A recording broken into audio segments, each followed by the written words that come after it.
Hey G, ever find yourself caught in a loop of negative thoughts? When it feels like every idea in your head is about how things might go wrong, how you're not good enough, or how the world seems stacked against you. I've been there too, and trust me, you're not alone. But here's the deal. These negative thoughts aren't the enemy. In fact, they can be the very fuel that drives us forward. Today, I'm going to show you how you can flip those thoughts and use them as the starting point for positive action. And guess what? We're using science backed by some deep Stoic wisdom. Let's start with a Stoic gem from Marcus Aurelius. You have power over your mind, not outside events. Realize this, and you will find strength. Think about that for a second. You can't control most of the things happening around you. The traffic, the weather, someone else's bad mood. That's all beyond your control. But your thoughts? That's your domain, G. In this video, I'm going to break down a 5-step process to transform negative thoughts into positive action. And by the end, you'll not only feel empowered, but you'll have the tools to turn those moments of doubt into moments of growth. Let's dive in. Step 1. Recognize the thought. The first step to changing your thinking is to recognize when you're having negative thoughts. Now, here's a bit of science. Most of us have up to 60,000 thoughts in a day, and a lot of them are repetitive. The thing is, a large portion of these thoughts tend to lean negative, but instead of letting them sneak past us, we need to catch them. Take a step back. Imagine you're observing your mind like an outsider. When that voice says, "I'm not good enough," or "I'll never make it," don't just brush it aside. Acknowledge it. Recognize it for what it is, a thought, not a fact.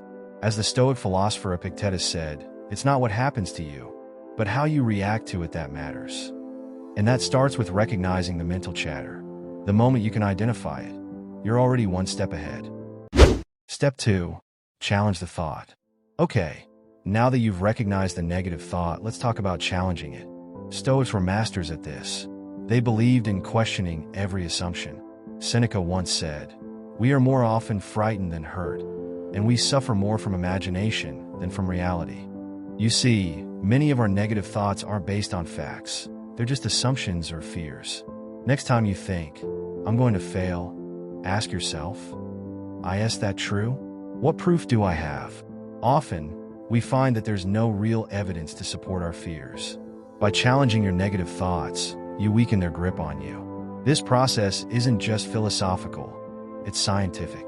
Studies in cognitive behavioral therapy show that when you question irrational thoughts, you begin to disrupt the patterns that keep you stuck. Over time, your brain rewires itself to focus on possibilities instead of limitations. Step 3. Reframe the thought. Once you've challenged a thought, it's time to reframe it. Think of it like changing the lens through which you view the world.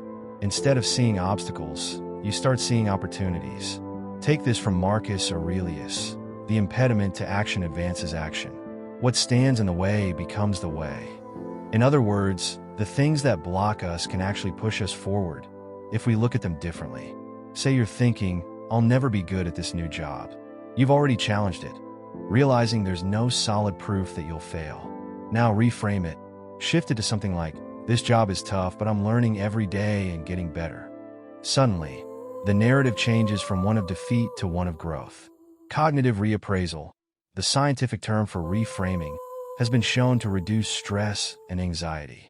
When you train your brain to view challenges as growth opportunities, you're not just thinking differently, you're changing how your body reacts to stress. So, reframing doesn't just feel good, it works. Step 4. Take positive action. This is where the magic happens, G. Action. You've recognized the thought, challenged it, reframed it. Now it's time to move. Why? Because positive thinking alone isn't enough. It's the action that cements the new mindset in place. Let's go back to our example. "I'll never be good at this job." You flipped the script and reframed it too. "I'm learning every day." Now, take it further. If you're struggling with a particular task at work, put in an extra hour of practice or ask for help from a colleague. You're showing your brain that you're not just thinking about growth, you're living it. As Epictetus said, first say to yourself what you would be, and then do what you have to do. The Stoics believed in action as the ultimate proof of our beliefs. You can think positively all day, but if you don't follow it up with action, nothing changes. This step is about doing. Step 5. Repeat, repeat, repeat. This isn't a one-time fix, G. Life throws new challenges at us every day, and with them, new negative thoughts. But here's the good news. The more you practice this process, the stronger your mental muscles become. It's just like working out. Repetition builds strength. Every time you catch, challenge, reframe, and act, you're creating new neural pathways in your brain. Neuroscientists call this neuroplasticity, and it's proof that the brain can literally rewire itself with repeated effort. The more you practice, the easier it gets. As Marcus Aurelius reminds us, the soul becomes dyed with the color of its thoughts. The more you feed your mind positive, constructive thoughts, the more your soul, your very essence, will reflect that positivity. Let me explain with some examples. Let's make this real. Picture this. You're thinking, I'll never pass that exam. You catch it. You challenge it by asking, what proof do I have that I'll fail? Chances are, there's no concrete evidence, just fear. So, you reframe it. I've studied, and I'll give it my best shot. Now, what's the action? Maybe it's setting aside an extra hour to review the material. Or maybe it's practicing with a mock test. By taking action, you're not just shifting your mindset, you're backing it up with real effort.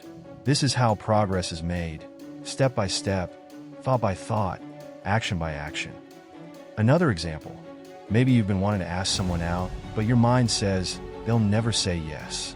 Recognize that thought, challenge it, reframe it as, I don't know how they'll respond, but I'll never know unless I try. Then take the action, go for it. Whether they say yes or no, you've just conquered a fear and grown stronger. So G, next time those negative thoughts start creeping in, remember, you're in control. Recognize them, challenge them, reframe them, and most importantly, act. Every thought is an opportunity to shape your future. Here's a challenge for you today. Drop a comment below with a negative thought you've been struggling with. Let's work through it together. I'm here, and we're all in this growth journey together. If you want to level up and unlock your full potential, don't forget to like, subscribe, and share this video with your Gs. We're on this journey together, and every step counts. Let's grow, let's improve, and let's take control of our future. See you in the next one.